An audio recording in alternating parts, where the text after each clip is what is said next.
All right. So today we have Matthew with us. Matthew, we've known each other for I think 3 or 4 years. You were one of the first people I've met in London when I moved here, which was around 4 years Okay. ago.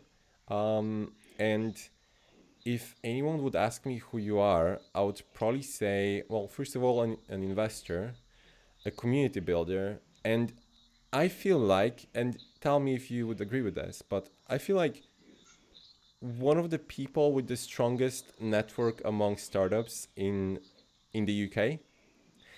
And that's because of the things that you do, which I'm hoping we're going to talk about a little bit today. But I'm also wondering, how would you introduce yourself? Um, Thank you. Thanks for that. I mean, I don't know.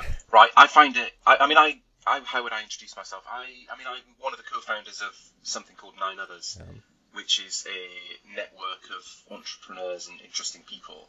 And I've been doing 9others. I started that just over 10 years ago.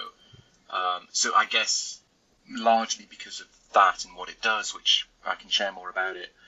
Yeah, I guess I do have a great network and a good bunch of connections to some fantastic people, um, and I love it. I mean, I love doing the connections. I think mm, I think I've even just recently been doing some reflecting on one or two things, and you know, I think what sort of keeps me alive and what I enjoy to do is connecting good people to other good people. yeah, Um, that's what gives me the buzz. yeah, So I think as a consequence of that, you sort of get to know a lot of interesting people. yeah. But I think there are some amazing networks in London, in the UK. Things have changed massively. I started working with startups in 2010. And even before that, in sort of 2008, 2009, I was wondering what startups were, and I was trying to get into the startup world. Um, and the more of this sort of stuff, the better. But I suppose it's just a function of having been around for a long time, and hopefully contributing to the startup ecosystem and the community, and then connecting interesting people so that they can do interesting things. Um, yeah, I guess that results in some great connections, Mm. and I mean, I love it. Um, It's one of the first books that I remember that I've read. Like one of the first, how should I say, like professional books that I've read that really stuck in my mind was Never Eat Alone. Have you read that? no, I I feel like you I should probably should you have. should read that book, but Yeah, you've also already mastered everything that that book is talking about. But I would still consider myself an introvert, but I used to be a much more introverted person, and I didn't really connecting with others was a struggle, a difficult, not a natural thing for me.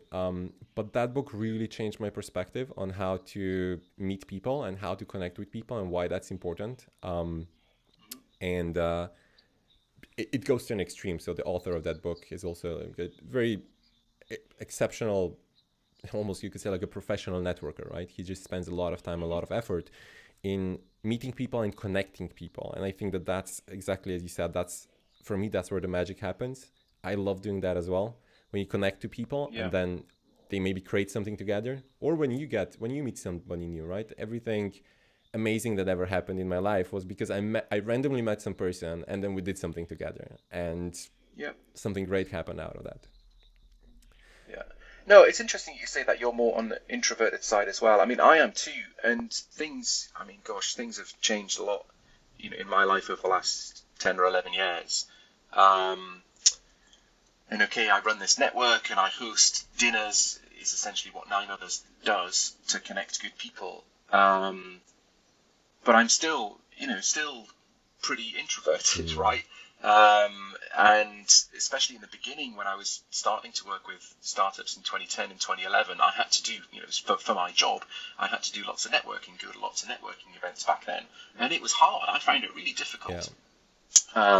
It was made easier by my now 9others co-founder, Katie, who you also know, because we used to go to these things together. And she is like far on the other end of the scale extrovert. So we used to go to these things together, and we were working on a project that was like investment readiness project for London's startups. So we helped startups get investment or become ready to get investment. So we needed to go out and talk to lots of startups who might want to come on these workshops and mentoring that we did. So yeah, we had to kind of like work the room, so to speak, to go and talk to people and get into conversations and out of conversations. And some of the time, I mean, I was terrified. It was really, really uncomfortable. But I was driven to do it because, you know, that was part of the job that I was doing. That's what I was measured on. And I knew the really good thing was that I knew that this program that we were part of, that we were running, was really, really good. Mm-hmm. So that helped me get over any shyness or introversion, and you know, because I just knew it was worth going through that pain, because if I could talk to some startups and they came on the mentoring program and the workshops and all the rest of it, it would do their company a load of good. Mm-hmm. So the price was worth it. And even, you know, the whole networking thing, I went through business school in 2008, 2009, and while I was working in corporates at the time, so I went and did an MBA part-time at business school. And early on, one of the lecturers said, you know, the people in this room, you know, they're your network, and that will be the most valuable thing you will get from this course. And I remember thinking, what a load of rubbish. You know, I hated my job at the time. I wanted to get, you know, an extra qualification so that I could get a better job. So I just wanted to put that on my CV, mm-hmm. you know, do the work, and that's what would get me the next job, and that's what would get it. You know, this network, what a load of fluff, what a load of woolly nonsense.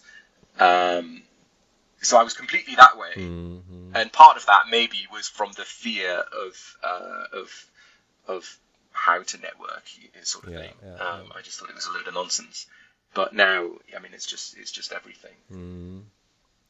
Yeah, I often tell people who, you know, sometimes they come to me and they say, should I go to university? Should I study? Is that even worth it? People like maybe somebody who's just finishing high school or first year of uni, and they're like, well, I'm not sure. I want to start a business, but like, should I go to uni or not? And my answer is usually, well, the network is probably the best thing that you're going to get even out of uni, right? The skills, yes, depends. I suppose depends what you study, where you study it. But also, I think for me personally, I studied computer science, and the skills that I have, I acquired them through work, through my job, through like side projects and so on and so forth. Not so much through uni, but it's the network, yeah, that really counts. But yeah, I can really relate to what you were saying. I think I was also extremely awkward and uncomfortable going to networking events or any sort of events. And now it's better. But then you just got to find a way that works, or find something that will get you over that fear, because there's a price to pay for everything. And yeah, I felt that early on. But then this program I was running, it was good, so it was worth paying that price. Mm. And then, you know, even now, like 9others dinners over the years, you know, I've been doing this for over 10 years. At some of them, I mean, at some of them, it's like, oh, I don't know if I really want to go, you know, and I'm the host of these things. Yeah. And then it's also, it fits with my life and probably my personality as well. So I do around, you know, just do one a month. Yeah. I could not do, you know, one a day or one a week. And often over the years, people have challenged me and Katie to say that we should do more of this, you know, more dinners with more people, more frequently in London. And I mean, part of the reason is we want to keep the bar high and the quality of people high, but also I find it utterly exhausting. Yeah. You know, I recharge my batteries by going for a run on my own for hours and just being on my own. That's how I recharge. So hosting a dinner is quite a bit of effort for me. It's quite like drains energy rather than gives energy. So one a month is just right. It's plenty. Do you feel like it's also nice that you actually have this, that at least you have this commitment, so you kind of have to do one a month, so at least it sort of forces you to, you know, go out and meet that group of people? Oh, definitely. And I've noticed this in the last couple of years with the lockdowns and with COVID. I'm quite happy with the solitude of working at home. Mm. You know, I'm here in my home office. It's great, absolutely fine. It's great. It's great. You know, I used to go into London 3 or 4 days a week before COVID. Now I go in maybe 1 day a week, maybe once every sort of 10 days, which is just about right, and I'm happy with that. But I do notice that if I haven't been into central London and meeting people for coffee or doing a dinner or something like that, I do go a bit, I do get a bit of cabin fever. So yeah, I do need a bit of that. Someone at business school described me as a social introvert, and I thought that I was like, oh crikey, how do you know that? But I think it was I think it was spot on. Interesting. We didn't describe much what the 9others dinners actually are, but I've said this before to you. If whenever somebody asks me which event to go to, like, where should I go to meet founders, or what's an interesting entrepreneurial event or community, 9others is the number one thing that I always recommend, because it sounds like I'm just saying it, but it's probably the only event that I go to. I feel like I haven't been in a while now, to be honest, but in comparison to the traditional kind of meetups, it's much more personal. It's much more, you actually, not just personal, but much more valuable, right? So the way how I would describe it is, well, it's a dinner, obviously, with yourself as a host. Well, it's usually, is it yourself and Katie, both of you are hosting, right? Yeah. And then 9 others, so 9 other people who are typically founders, sometimes investors, but all of them are actually in business, right? They're actually business people, which I think is Yeah. partially also because the dinners are not free, right? So you need to pay, what is it, like 50, 60, 70 pounds, which I Yeah. think is a great price, because it's not expensive, it's not inaccessible, but at the same time, it costs enough that you actually think if you want to go and what do you want to contribute and what do you want to get out of it, right? It's not that just anyone will show up, which I think leads to a certain quality of people who are there and certain quality of conversation that happens around the table. And then you have the format of how it actually happens, right? Everyone talks about a certain problem that they're experiencing at that point. Everyone gets like a 10 or 15-minute slot, and you can talk about the Yeah. problem that you have, and then everyone tries to help. And I feel like everyone gets some value out of it. There are always some useful answers, or somebody's had that same situation before, or somebody can make an introduction to someone else who can help potentially. And I think it's great. I think it's amazing. Good, thank you. And no, you've described it very well. I mean, that is exactly it. Is yourself and 9 others. So that was very deliberate to keep it to just 10 people. Yeah. Oneself and 9 others. That's all you. That's what you're going to meet. And yeah, we have a dinner, but it's not really about the dinner. It's more about come along, share what's keeping you up at night. Yeah. And everybody does that. And yeah, we spend 10, 15 minutes on each person's challenge and trying to help out. And it's super, super simple. And it's very deliberate. I mean, some things have been by happy accident, really, the way we've done things. But other things are very, very deliberate and have stayed, we're there at the start and have stayed all the way through and sort of throw off the benefits that you've described. But it's super simple, but it's incredibly effective. The challenging thing sometimes is for people, and myself included, is you never quite know what the payback's going to be.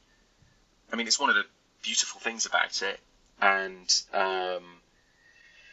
but you can't, if you see 9 others, and if an entrepreneur sees 9 others and they think, okay, this is fine, I'm going to come along, I'm going to pay for this, but what am I going to get from it? Well, that's the wrong way of thinking about it. I'm not sure if it's that Never Eat Alone book or something by the same author or along similar lines. Another book about networking that I've not read, talks about givers and takers. And I hope, and I think, and it certainly is over the years, 9 others is full of givers, people that want to contribute. And if you are, which you are, because if you're the kind of person that will come along, buy your ticket, have your dinner, you'll come along, you're going to contribute, you're going to share your challenge, and you're going to help the other people around the table if you can with their challenge, then, I mean, amazing. You get to go to dinner with 9 other people who are also givers and contributing. Yeah. So it's hard to lose out on something like that. It is. And yeah, I think the more you give, eventually it starts coming back. Even if Yeah. you don't expect it or if that's not why you're doing it. But I think that's the best way to eventually start getting something in return as well.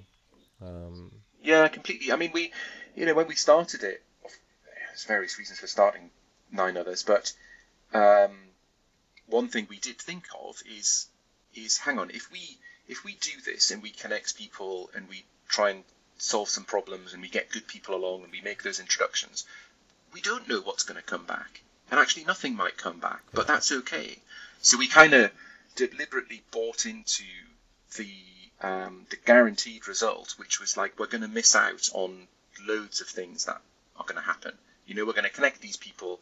They're going to, they might go off and start a company Yeah. or help each other or Yeah. do some deals, and we are definitely going to miss out on that. Yeah. So once we kind of owned that, it was kind of easy just to keep doing that. But we also knew in the back of our minds, if we host this dinner, we get some good people around the table, we make those connections, well, maybe people might come back to the dinners, and maybe something eventually, something's good's gonna happen. Yeah. But it might take a long time. We don't know when, we don't know who, we don't know what. But if we keep doing this sort of stuff, then the good stuff will come back. And that was very heavily influenced by a couple of people that I'd sort of admired from afar in Silicon Valley. This kind of, they had the mentality, as I saw it in 2009, 2010, when I started looking at startups, where they would contribute without any expectation of anything in return. And that really resonated, and that was sort of baked into 9others from the start. And if we do this for the rest of our lives and nothing ever happens ever, oh well, at least we had a nice dinner once a month. I mean, if that's the worst that can happen, it's really not that bad. Yeah, there's that, and I mean, I'm sure there are a lot of learning lessons also just out of being a part of those conversations on a monthly basis. And I think for me also, it's just knowing that you facilitated some conversation or some connections, and some things happened right out of those connections. I have a small community as well. I think I've never talked about it publicly much, but it's called PMF. It's for product managers, founders. So mostly product founders, or people who have at some point in their career they've worked in product, but they've also been a founder. And the reason why I started it was, well, mostly I came to London, I didn't know anyone, and I was like, well, I need to meet people somehow. And I was like, well, that's the kind of career that I've done, right? I was a founder, I was a product manager, and I've seen a pattern in that. And I said, well, that's interesting. I have a few friends who have done the same thing.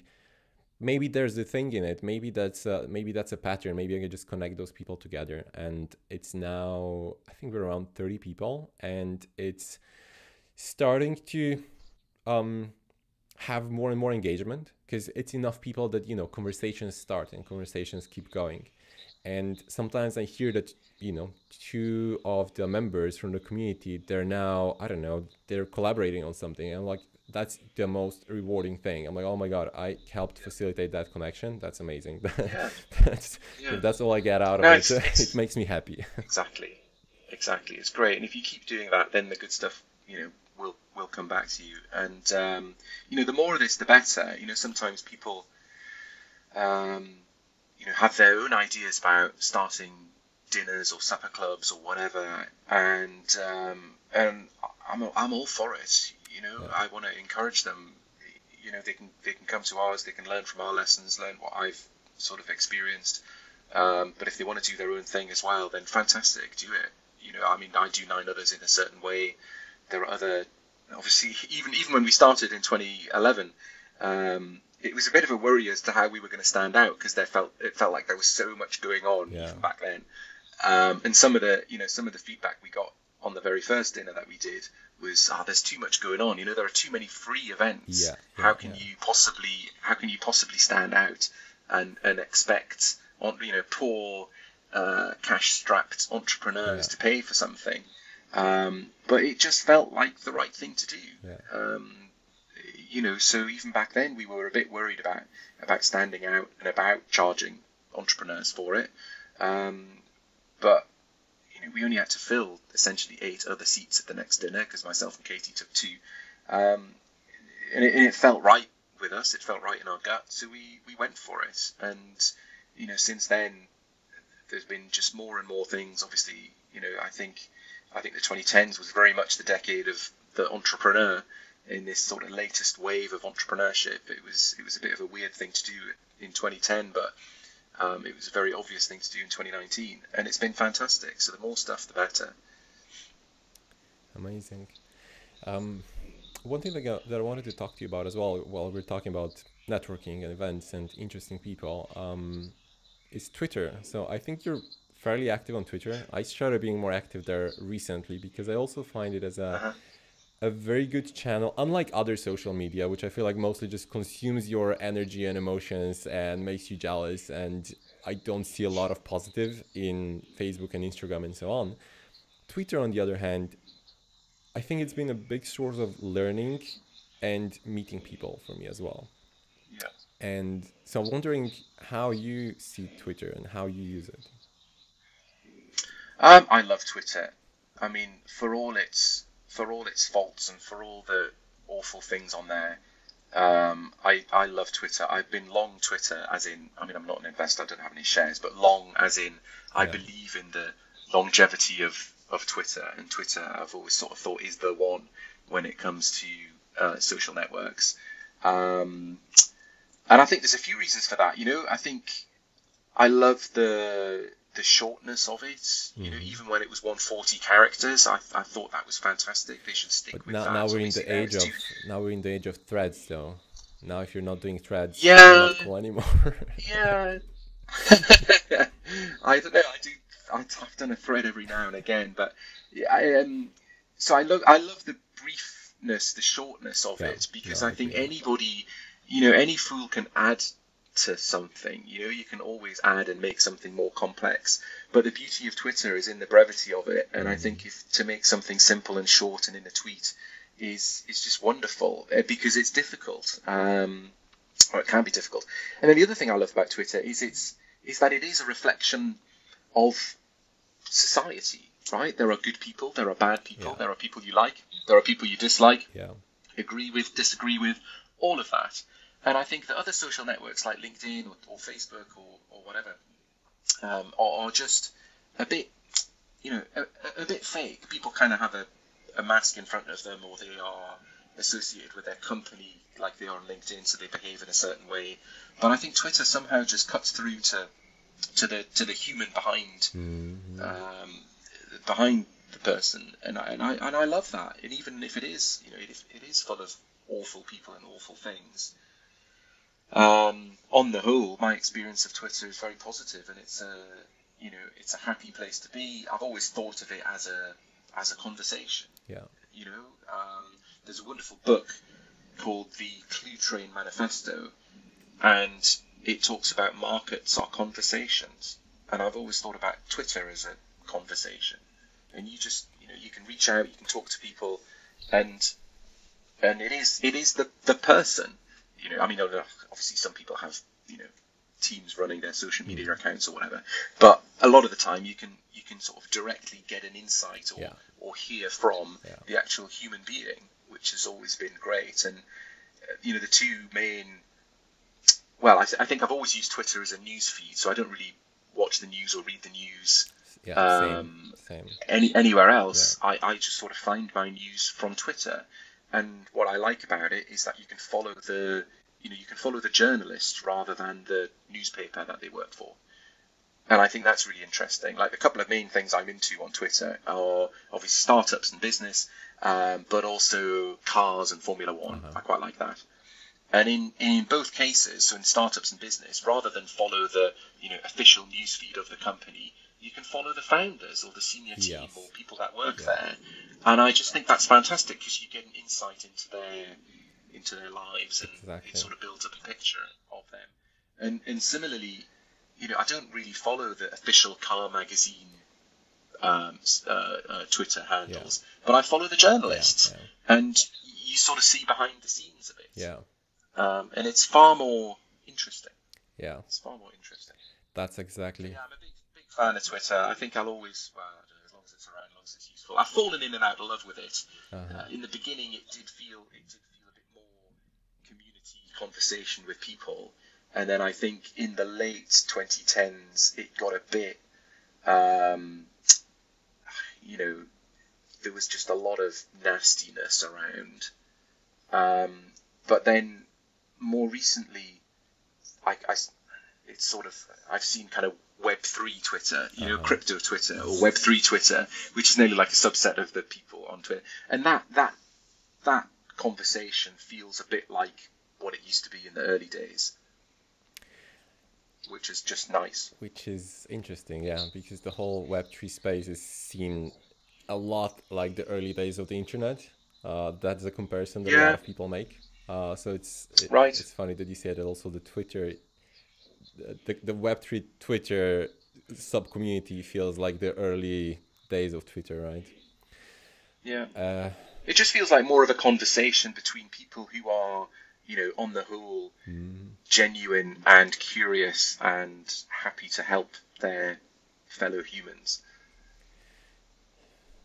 Interesting. It is very nice. And I completely agree with what you were saying.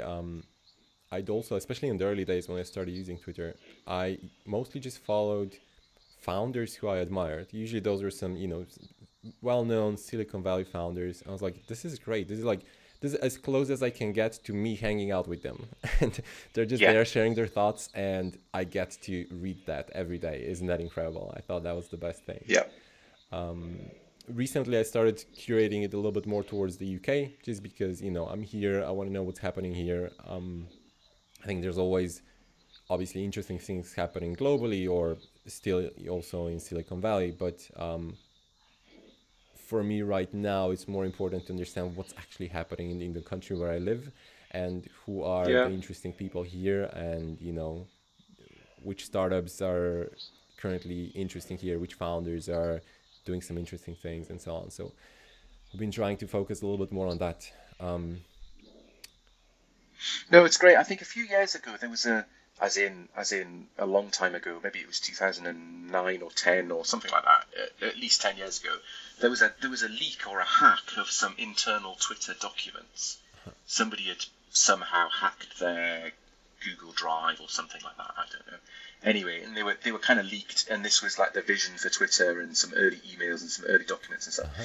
And I think it was, like TechCrunch and all the usual people kind of posted some interesting bits on it. And the phrase that stuck with me was that in the early days, the founders described Twitter as being, their sort of vision for it was to be the nervous system of the internet.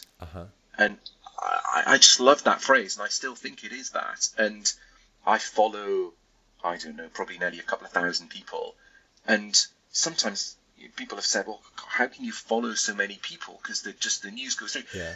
But it is that sort of nervous system of it, right? Because if you miss something, or like now I'm not looking on Twitter, it kind of doesn't matter, because that's just what life's like, right? There's the nervous system coming at you in all the the fire hose in all different ways. You can't sit and analyze and look at every single thing, but you do, having a scan through, you do get a sense of what's happening. Yeah, it's true. I was always very selective in who I was following, because I always had a little bit of a FOMO. Was it a FOMO? I don't know. I just said, well, I only want to follow very few people, but have the best quality of content that I can have. But what I started doing recently is I started putting together a list of everyone who's in business in the UK. And now I spend most of my time on Twitter actually just looking through that list and just seeing what's happening there.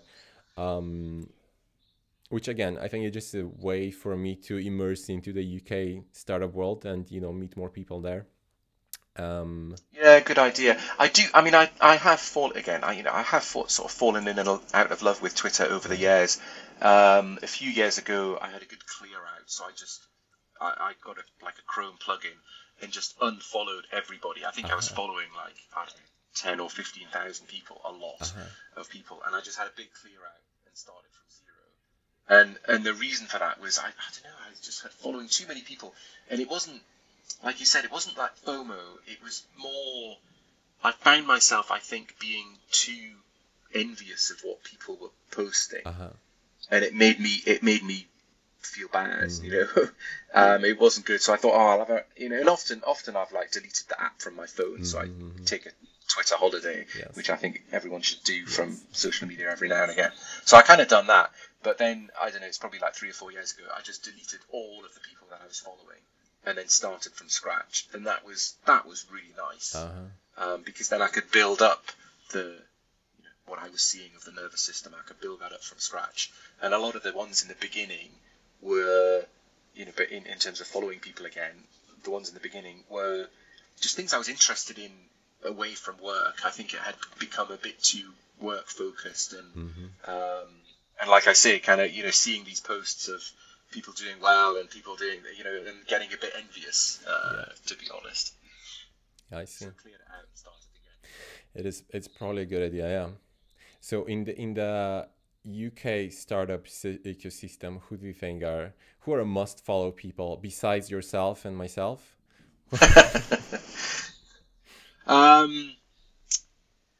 Well, I mean, in the startup sort of world, you know, there's a few investors. I like people who are a bit, you know, like we were saying, you get to see the real human behind it. Yeah. And I think a couple of people who are really good for that is a guy called Hussein Kanji, who runs Yes. Hoxton Ventures. He's quite prolific. He just like churns out loads of interesting things, but then also, you know, engages in conversation, so you can kind of see the conversation of his. And often he has a bit of, I don't know, Twitter banter with a guy called James Clark, who works for it was Draper Esprit. I think it's now called Moulton Ventures. They have a bit of back and forth, which is quite interesting. There's a guy called Matt Mills who started Us Too, which is like a game studio agency. I'm a fan of the ridiculous and a bit of daftness, and Mills is certainly a bit daft and a bit silly, which is really good, and it's nice to see. And then other sorts of things. You know, again, like I say, I like to follow the journalist behind the publication. So somebody like Amy Lewin, who's one of the founders or founder of Sifted, is good. Who else is there? Is it Anne Marie who started the STEMETS organization? Again, you know, interesting tech people, just the personalities behind it. Try to link some of these in the podcast notes. I mean, I can share them after. I can share a bunch of people that I think are interesting. But just, awesome. You know, if anybody wants to sort of know where to start, then you know, look at the people behind some of the startup publications. You know, follow the journalists that write for TechCrunch, or the journalists that write for Business Insider, that sort of thing, rather than the publication itself. And then unfollow people. Exactly. If it doesn't click, you know, if it's not interesting to you at the time, then, you know, it's okay. It comes and goes. That's also true. There's a guy called, I can't find him now. I'm searching, Alex. I don't remember his last name. He's Alex. He's an investor as well, and he's good. He talks about a lot of. I think he just posts a lot of good startup advice for founders.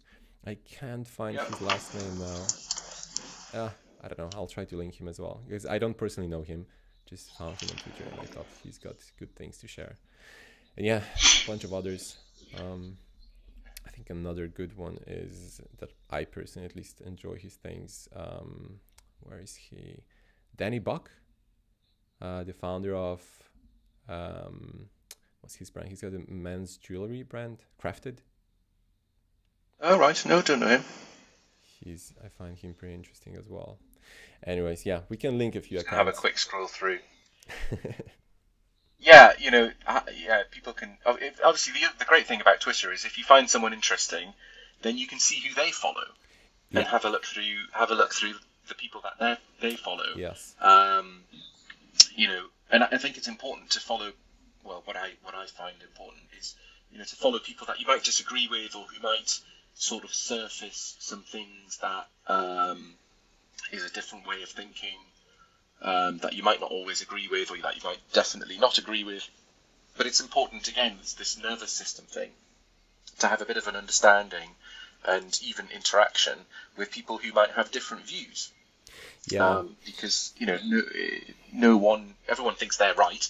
So it's important to talk to other people. I think it can just help you understand the world a bit better. True. Okay, now I think I need to reach out to Twitter to start sponsoring this podcast, because now we promoted Twitter so much that I think we deserve a little bit of sponsorship here. Yeah. One thing, okay, so there were two other subjects that I would really like to talk to you about. One is obviously investing, because that's what you've been doing for, I believe, most of your career probably, and that's what's your focus right now. And the other thing, of course, is web3, NFTs, something that's that you've also been following quite a lot recently. Yeah. I think on the investing side, I've read a little bit, and I think that's probably something that you've talked about quite a lot. You have a newsletter also, or some blog posts. I think, did you record a podcast at some point, a few episodes where you probably talk about investing as well? That's right. So yeah. I'm happy to link to some of those sources as well. If anyone wants to learn more about, how you think about investing, we can just link to that. There's a lot about it online already. And I've read some of that as well. And one thing that I've seen, I think in one of your interviews, was you said that what you look for in an entrepreneur is high self-awareness and high grit. And I'm wondering, how do you evaluate that? How do you see if somebody has that? As well as, I'm not sure when that interview was from, but is there anything else that you've emphasized, or has that changed? I guess my question is, perhaps again, what do you look for in a founder? What do you think are good qualities of a founder? And how do you actually evaluate that? How do you know if that is actually the case? So let me try and think how best to answer that. I mean, yeah, you're right. Look, I started working for an early stage investor in 2010. It was at business school that I'd learned about venture capital. So I also did computer science undergraduate. I was working in financial services. So I understood, a bit of the techie side of things. When I did university a bit back to front. So I went to university to do my undergrad when I was 27, having worked in IT and financial services for 5 or 6 years before that. So enjoyed that work, did well, progressed well, thought, okay, I want to go study this, the kind of what goes on under the hood a bit more. So I did that when I was 27 to 30 with all the 18-year-olds. And when I was studying, that's when Twitter started, and that's when Facebook started. Mm-hmm. And all of these things kind of came from nowhere. So I started listening to, this, it was Twit, This Week in Tech. It was a podcast back in 2006, 2007. So I started listening to that, and people like Jason Calacanis were on there as guests, and Kevin Rose, and all these sorts of people. So I was sort of aware of startups in Silicon Valley, going from nothing to something pretty quickly. And then it was at business school in 2008, 2009 that I discovered more about venture capital, and that there were these small, pretty unknown companies that would invest money in lots of these startups. Most of the companies would fail, but the ones that succeeded, really succeeded, and it was almost uncapped returns on investment. So that looked really, really interesting, exciting to kind of have exposure to lots of different companies and try and help out and keep out of the way when that was the thing to do, and you have the chance of an uncapped return. So that's what sort of led me to joining that firm in 2010, and loved it. I was there for nearly 4 years. It was absolutely fantastic. That was where I was working on this investment readiness program. That's what led to starting 9others with Katie in 2011. I set up an accelerator for someone to invest in students and graduates to start companies. We set up another accelerator with the partners of that firm for like advertising, marketing, technology companies. So invested in a bunch of those. But I always wanted my own firm, or my own, to be investing for myself and to do that independently. But I knew it would take a few steps, and it would take a lot of work and a lot of time. Mm-hmm. And I guess there's kind of 3 steps to that. One is this investing in students. So I know an investor who started his company at university. He's done really, really well and wanted to invest in students and graduates to start companies. So I had good links to universities, so I went and found a bunch of students that were interested in starting companies, filtered through a bunch of those, and then that investor invested in some of them, and I did the transactions, did the deals. The investor took some equity and shared some of that equity with me. So that was like my first taste of sweat equity, I guess. Some of those are still going. One is going extremely well. So that's turned out, so far so good. The second step, so that was in like 2014. The second step kind of came in 2016. I met another investor who was interested in investing in startups in London. So I put together a fund for him. So it was just his money, again, someone else's money. But I would find the investment opportunities and do the deals, and he would take some shares. So I get some carry out of that when some of these exit. So I did that in 2016 and invested in 2017. And then in 2018, at long last, I had started to have little bits of my own money to do some angel investing with my own money. So started doing that in 2018, and still do that today. And sometimes if I invest in a company, I'll syndicate that to a bunch of people who then also decide to invest or not.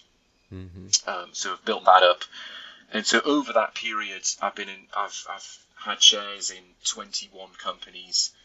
5 of those have gone bust, and I've had 1 exit.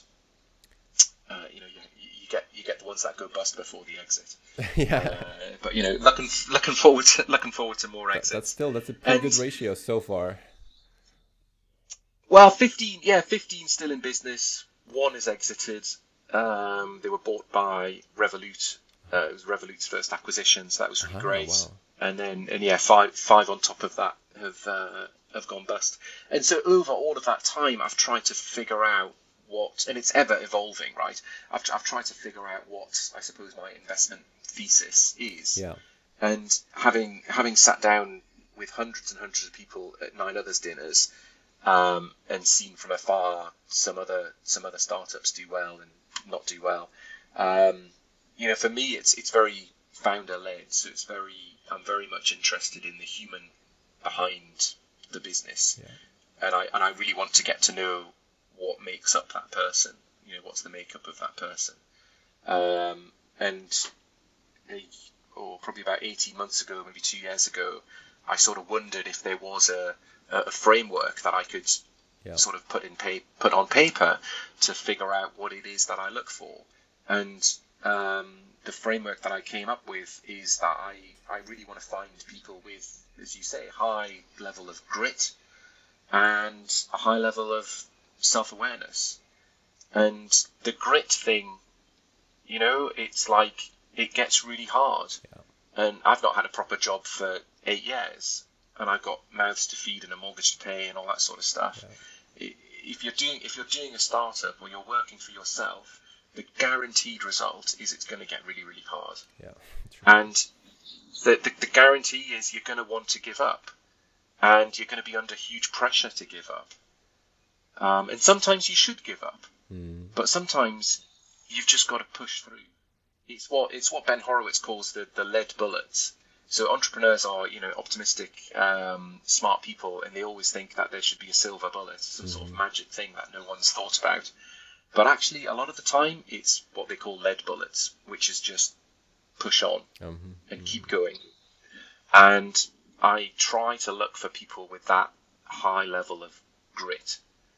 And it's no exact science, because you're dealing with people and you never really know. But I think that's why I invite people to 9others. That's why I talk to people. That's why I have coffees with them. Make some introductions, just see what they're about, see how they get on. And then the other side of that is this self-awareness piece, which again is really important. And again, no exact science, but you kind of get a good sense of it by interacting with lots of people and observing those people, and just to see what they do and see how they react to things and see how they treat people and all the rest of it. And I think there's different kinds of self-awareness. I suppose the one I'm looking for is that someone, knows who they are, knows what they can do, knows what they can't do, knows what they want, knows why they want it, all that kind of stuff. And I think that combined with grit is a good combination of what will be a successful founder. And you've got to have both of those things, because there's no point in having lots of grit if you're not self-aware. If you're, like I said in one of these blog posts, like we've all, I want to be a Formula One driver, but with all the grit in the world, I think I've now realised that I will not be a Formula One driver. And we've all seen those people on the X Factor. They've got tremendous grit, and they say that they will be, they get no's from the judges, so they get turned down by the judges. But they're like, no, I'm determined. I'm going to succeed. I'm going to come back with a number one single, all the rest of it. But the fact is, they're tone deaf. But they don't realise that, because they haven't got that sort of self-awareness of themselves. So you've got to have that in combination. I'm wondering, how much of this do you think can be learned, and how much do you think is just who you are?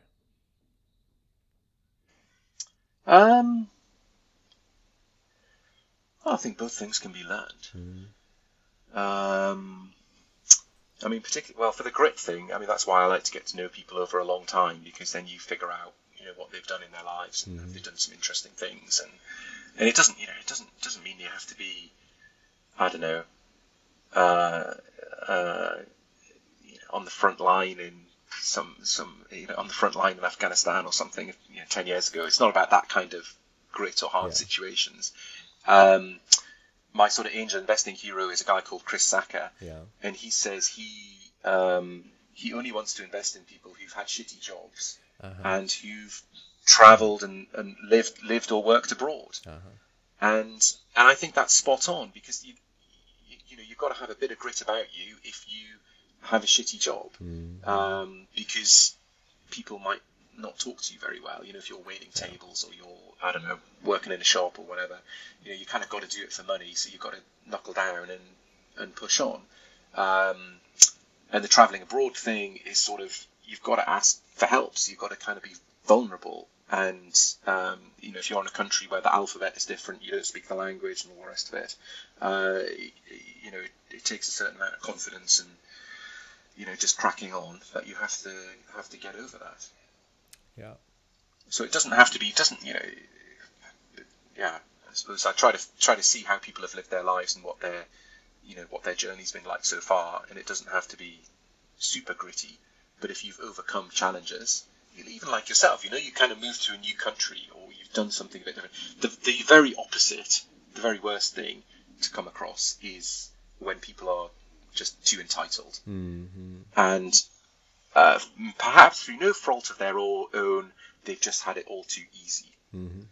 And like I say, the guaranteed result of starting a company is it's going to get really, really hard.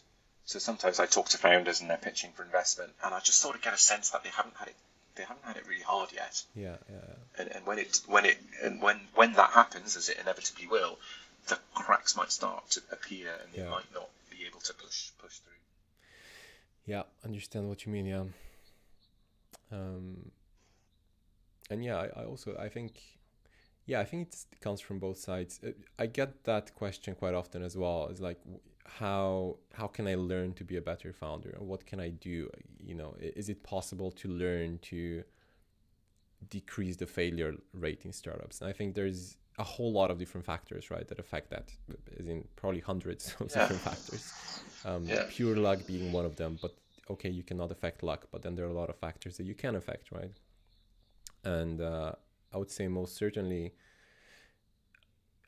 I think grit to some extent definitely comes with just the personality that you have, but I think it can be learned, and I think the best way, in my opinion, to learn it is by working with somebody who has high grit, because you see what that means and you see how they're dealing with it, and you kind of pick it up if you want to. Of course, not everyone wants to, right? Because it's not easy. It's certainly not an easy and pleasant thing always.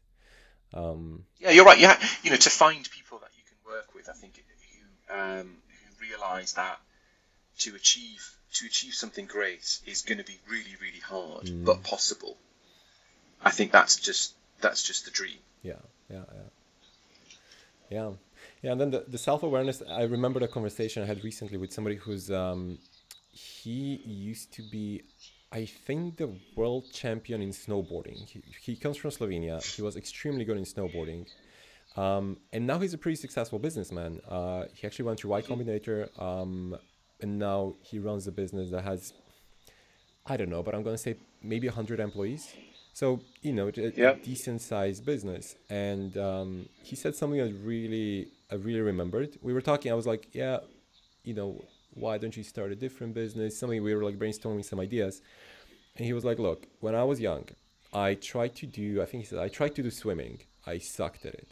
I tried to do, maybe it was skiing. He said, I was okay at it. He said, then I found snowboarding, and I was the top of the world at snowboarding. He said, it's the same thing in business. You need to find the thing that you're good at. But at the end of the day, the only way to really find that is, well, you try different things and you see what feels right, and you see what you're actually good at, right?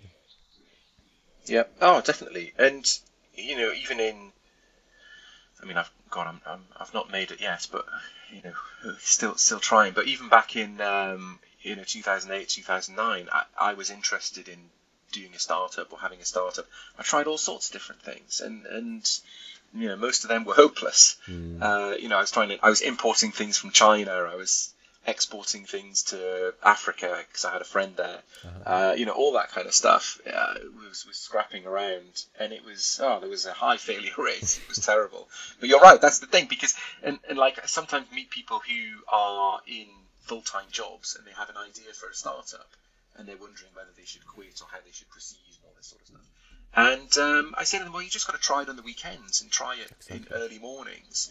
And that acts as a filter, because if you're not, you've got your corporate job or you've got your other, full-time job. If you're not bouncing out of bed at 6 o'clock on a Saturday morning to do this startup idea, well, if you're not doing that, then that's telling you something. It's maybe not the one. So then you maybe got to try something else, and that's what I did a lot of. And then when I was working with Katie in 2011.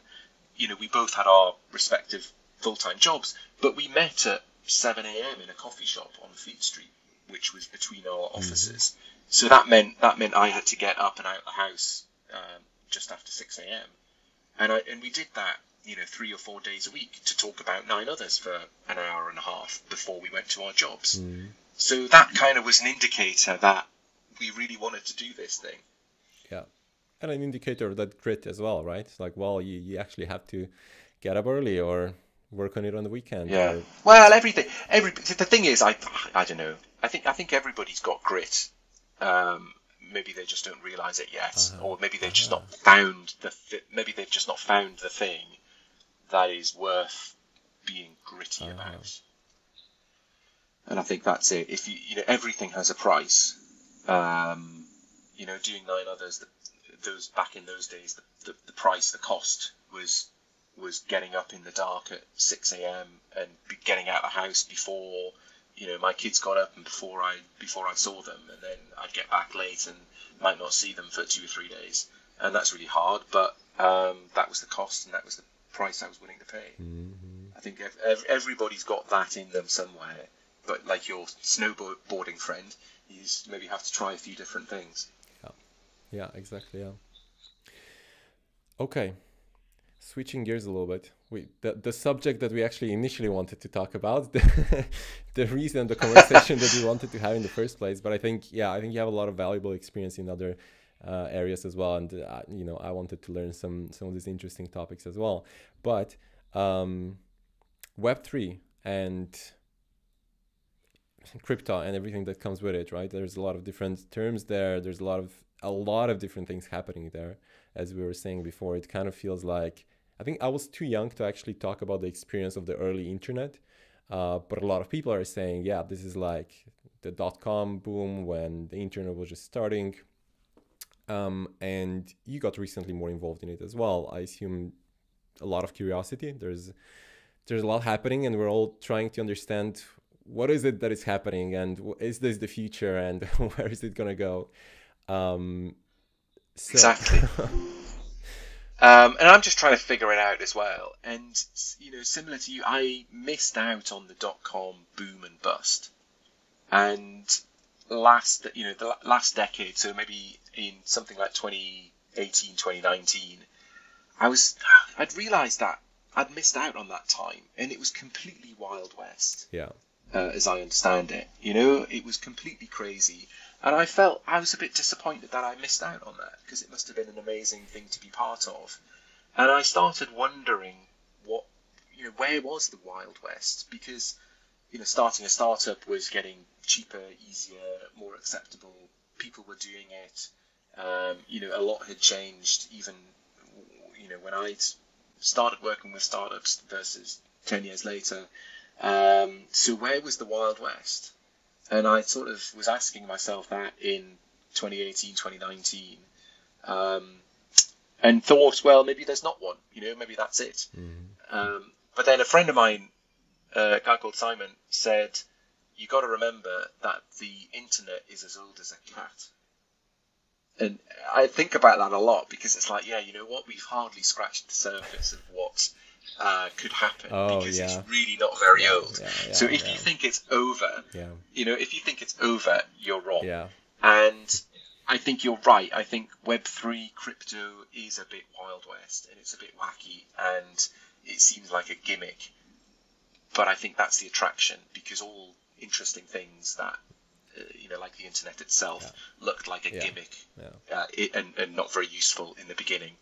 And I suppose my sort of Web3 or crypto journey, I've had bits of Bitcoin since 2016, which now seems like a long time ago. I mean, a friend of mine, a university friend of mine, so computer science friend of mine, told me about Bitcoin in like 2012 or 2013.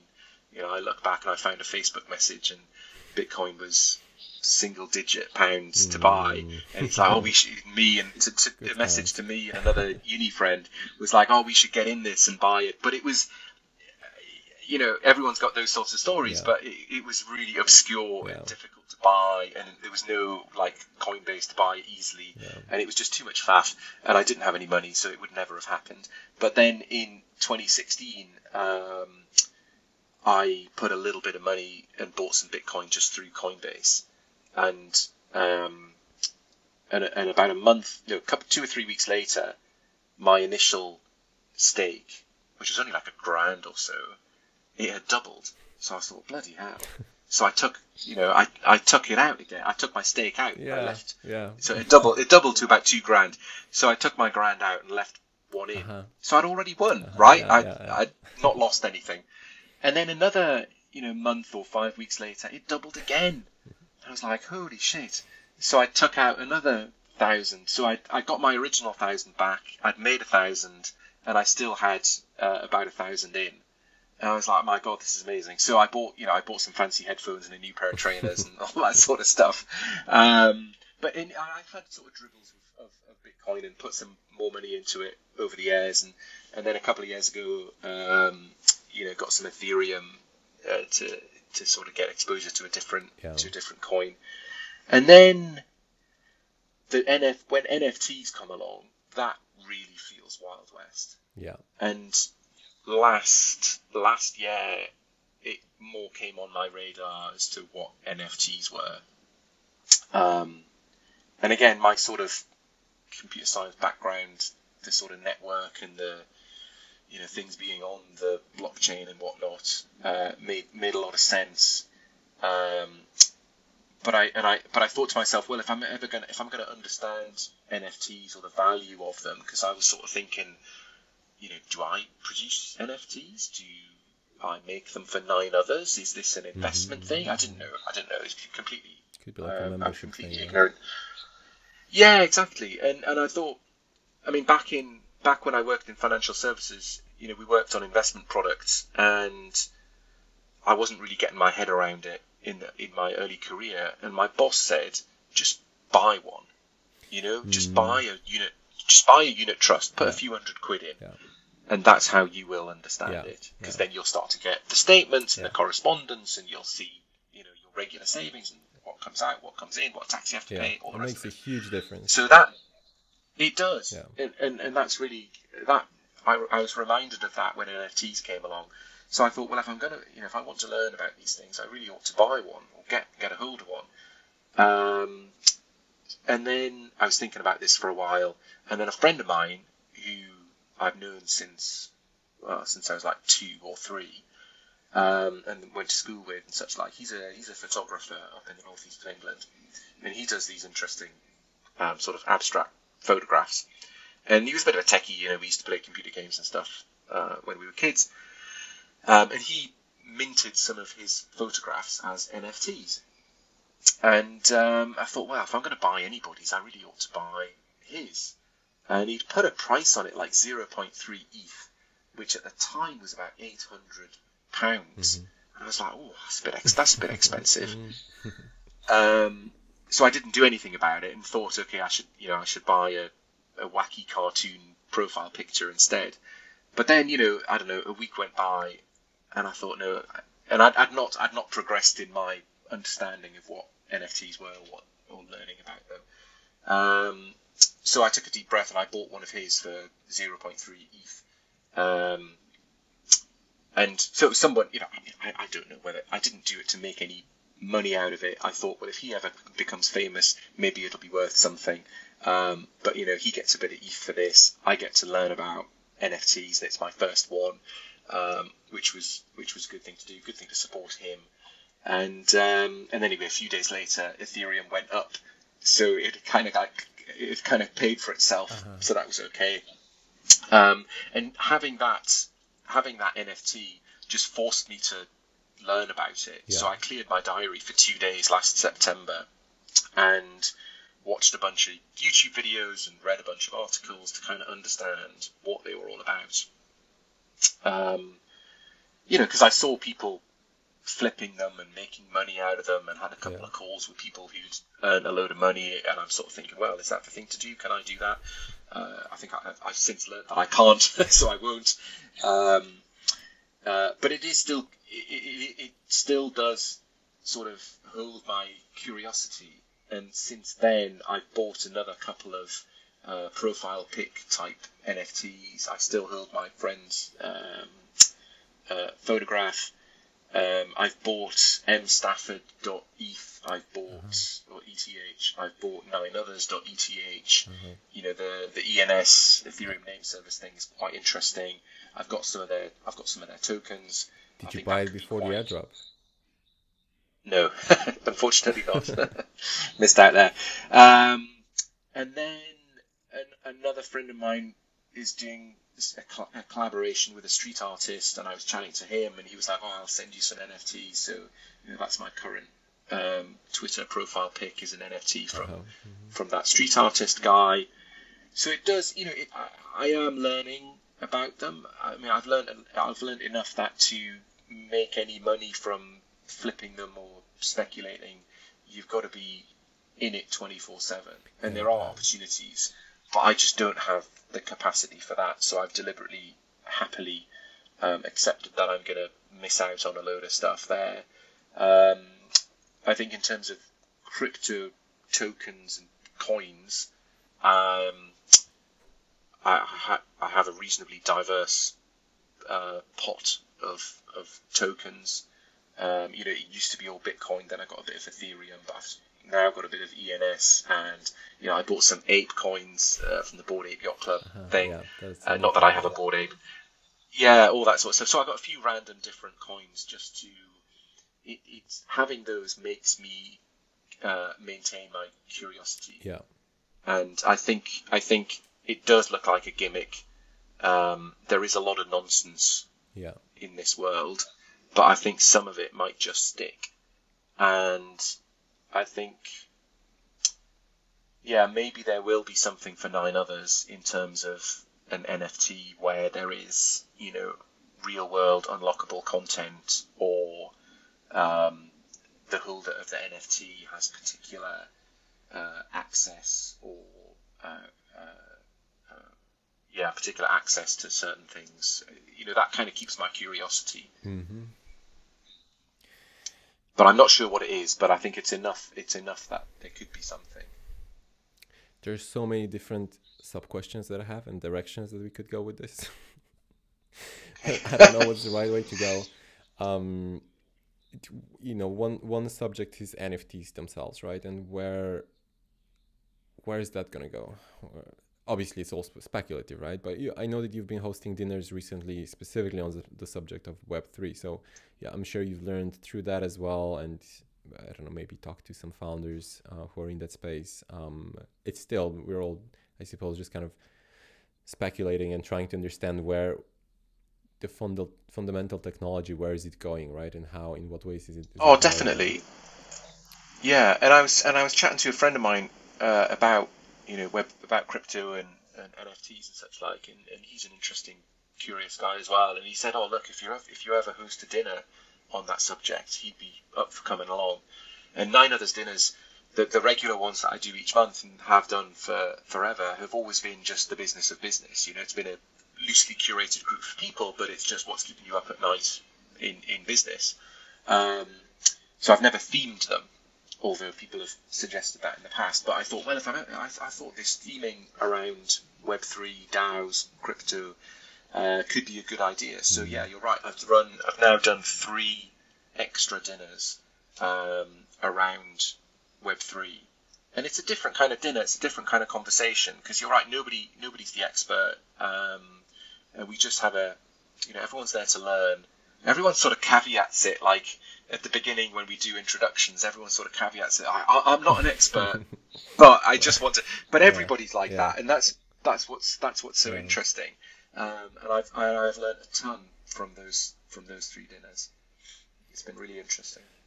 It's interesting, yeah. I think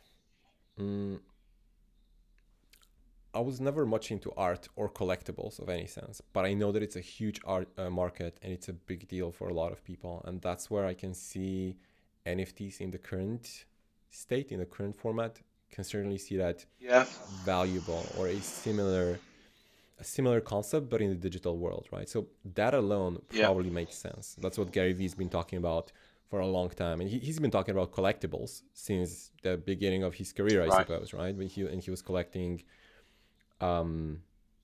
Even like he's collecting antiques, I think, but also the football cards or something. He's just big on collectibles in general. So in that sense, yeah, I think NFTs probably make sense, as ridiculous as it might seem to many people, right? And then I suppose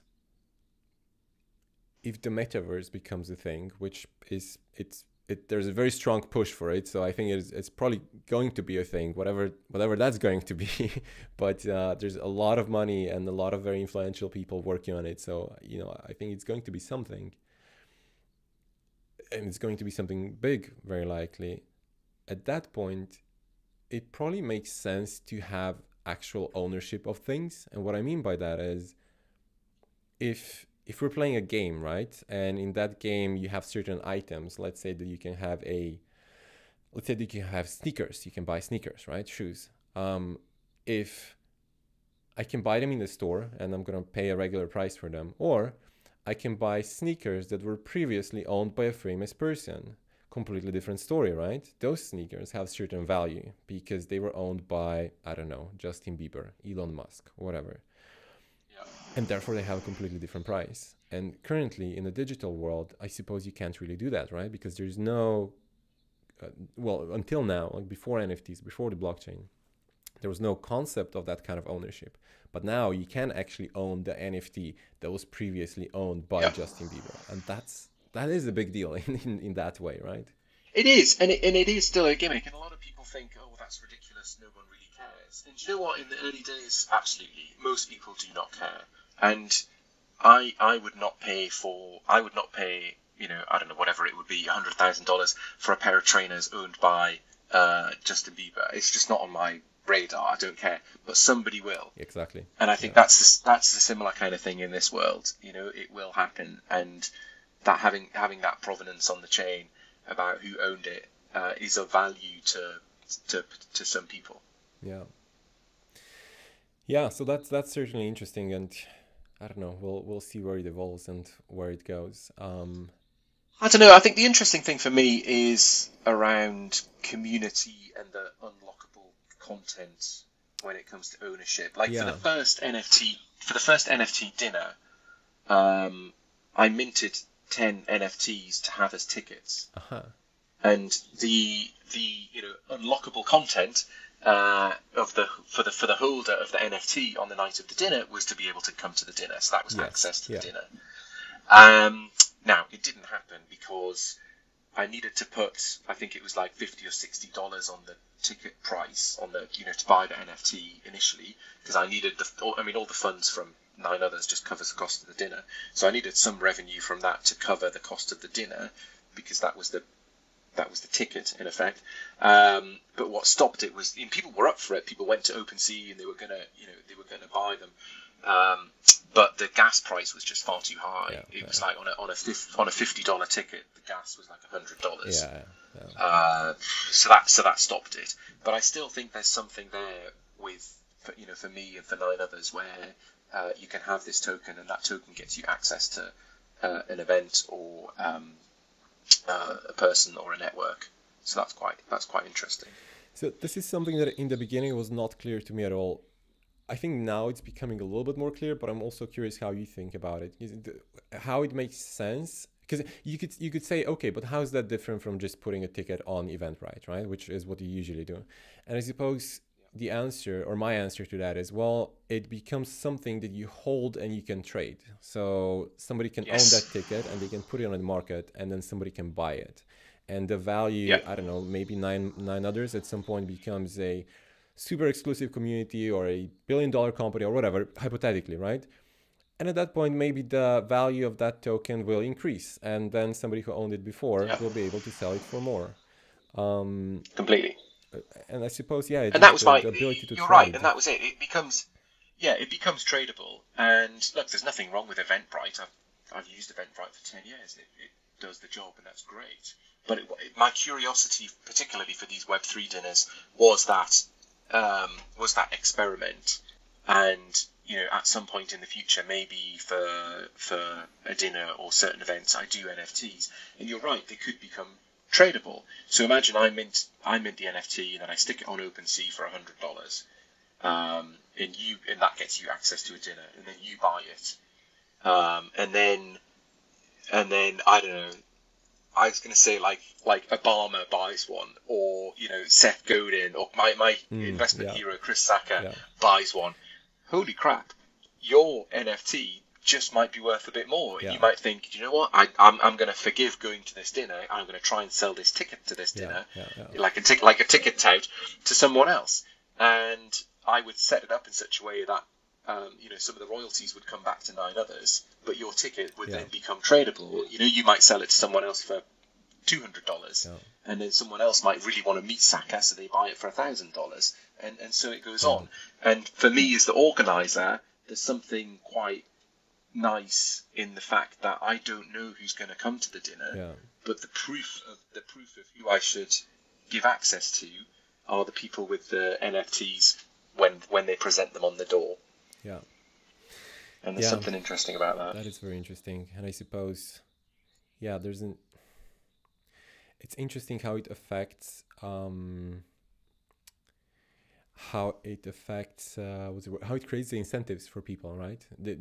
I think that's, for me, the most interesting thing probably about NFTs and blockchain in general, how it completely changes the way how we manage incentives or create incentives for all the people involved, right?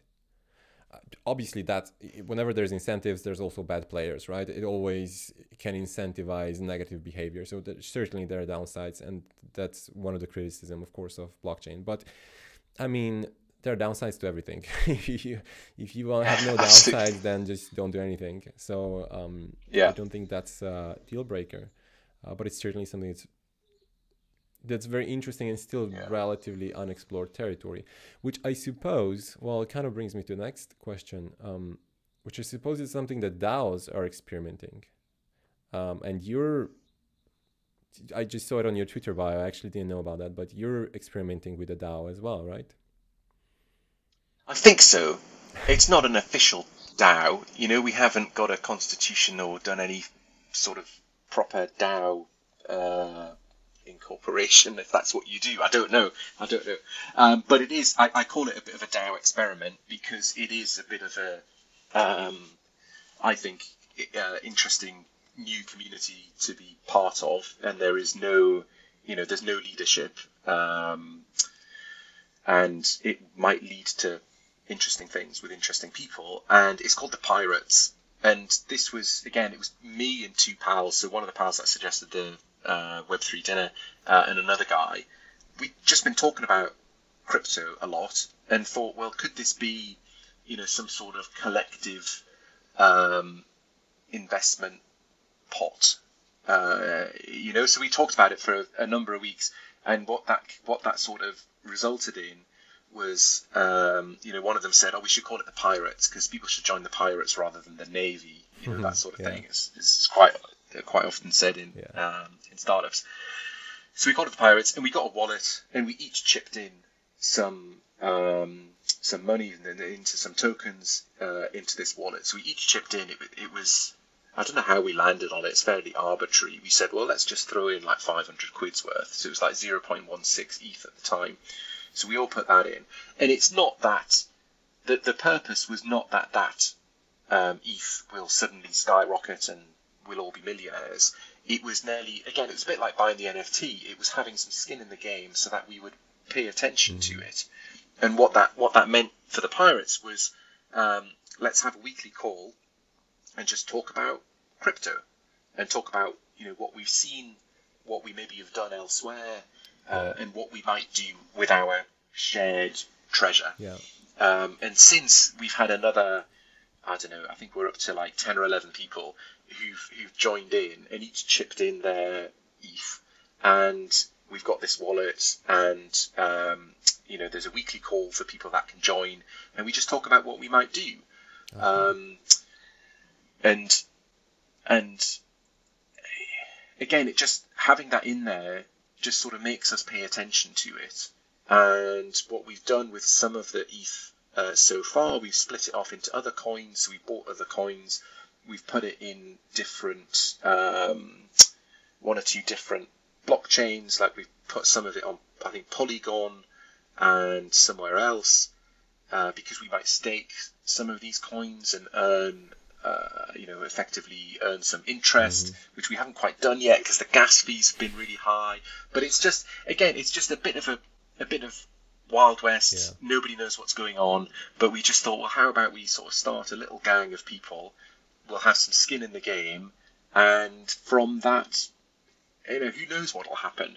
And it's in some of those discussions that I've gone off and done some things on my own, and other people have done the same. And that's the whole point of it.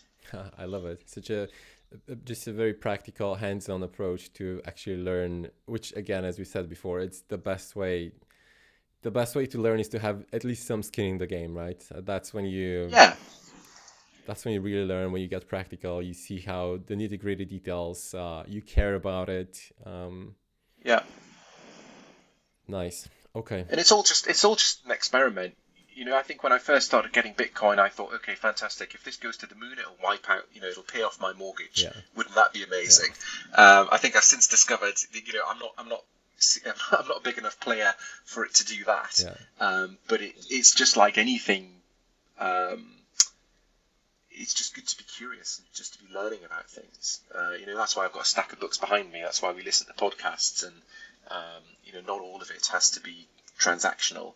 But if you can keep your curiosity open and alive, then a bit like 9others and constantly connecting good people, eventually something really interesting will come out of it. Yeah, completely agree. Those are some very. I want to be respectful of your time, but I want to ask one more question if you have a few more minutes.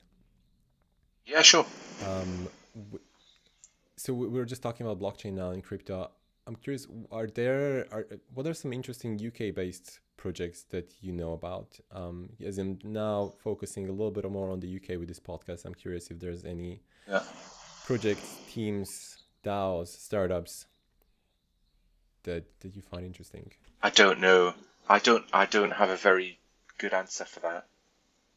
I have a few that I've noticed. Yeah. I've noticed some. There's like NFT London or something.